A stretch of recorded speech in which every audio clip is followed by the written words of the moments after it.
confusion and delay. A few hours later, Thomas awoke, tired but excited for the day ahead. He looked all around the station and took in all the new sights and sounds in front of him. He then spoke to Annie and Clarabel. "Morning, Annie.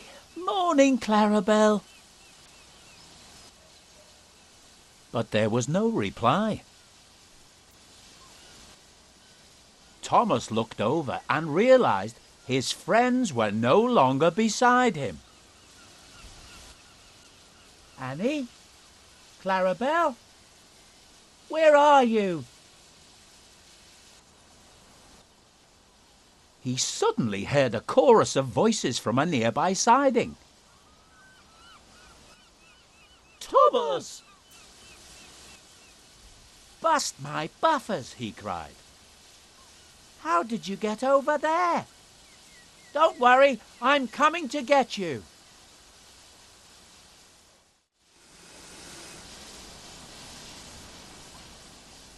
"It looks like those troublesome trucks are still in the way. We need to move them before we can rescue Annie and Clarabel."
"You troublesome trucks are always causing confusion and delay."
track is clear now, so we can go and collect Annie and Clarabel.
Hello, you two.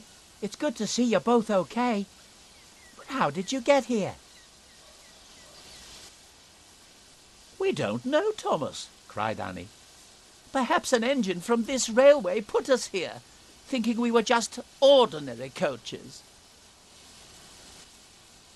That is strange, said Thomas, puzzled. Maybe it was by accident.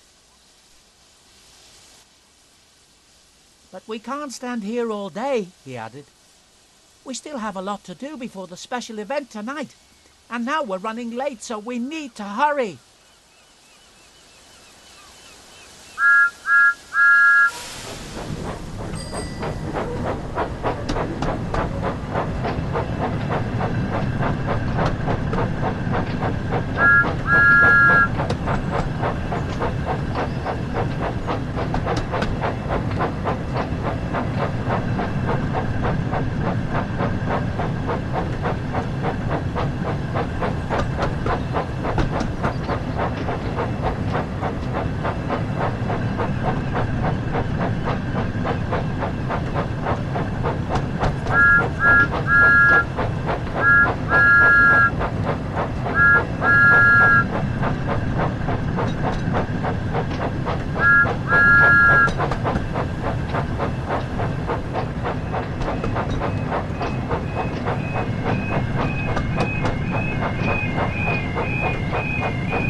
Thomas arrived at the platform, and the passengers began to climb aboard Annie and Clarabel.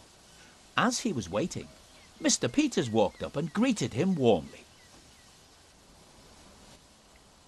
"Morning, Thomas. I hope you and your coaches are feeling well rested and ready for work." "Good morning, Mr. Peters, sir," smiled Thomas. "We certainly are, and we're looking forward to starting our journey. I'm sorry we're running a little late this morning." "That's all right, Thomas," said Mr. Peters kindly. "Just make sure you try and make up for the lost time." "I'll try, sir," puffed Thomas. Mr. Peters smiled. "That's a good engine," he said. "Our passengers are our top priority here on the West Somerset Railway, and we must do everything we can to ensure that they all have a wonderful time." "Don't worry, sir. We'll make sure they all have a great time." "That's what I like to hear," continued Mr. Peters. "It looks like you're almost ready to go. But I'll be sure to come and find you later and see how you're getting on." And with that, he turned and walked away to attend to other things. Thomas was still waiting for the last of the passengers to get on board, and he was eager to set off. Luckily, he didn't have to wait for long. "It looks like everyone's on board," called Clarabel. "We're ready to go now, Thomas," said Annie. "That's good," puffed Thomas. "Let's get going and see if we can make up for lost time."